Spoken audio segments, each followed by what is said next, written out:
పిత పుత్ర పవిత్రాత్మ నామమున ఆమేన్.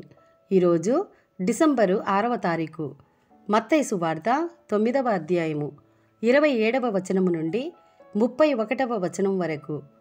అంతట యేసు ఆ ప్రాంతమును వీడిపోవుచుండగా 2 గ్రుడ్డివారు ఆయన వెంటపడి, దావీదు కుమారా, మమ్ము కరుణింపుము అని మొరపెట్టుకొనిరి.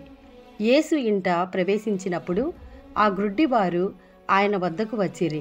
అప్పుడు యేసు వారిని, నేను ఈ పని చేయగలనని మీరు విశ్వసించుచున్నారా అని ప్రశ్నింపగా, వారు అవును ప్రభు అని పలికిరి. అంతటా ఆయన వారి నేత్రములను తాకి, మీరు విశ్వసించినట్లు జరుగునుగాక అని పలికెను. వెంటనే వారు దృష్టిని పొందిరి. దీనిని ఎవరికిని తెలియనీయవలదని వారిని యేసు ఆజ్ఞాపించెను. కానీ వారు పోయి యేసు కీర్తిని దేశమంతటా ప్రచారము గావించిరి. ఇది ప్రభుని వాక్కు.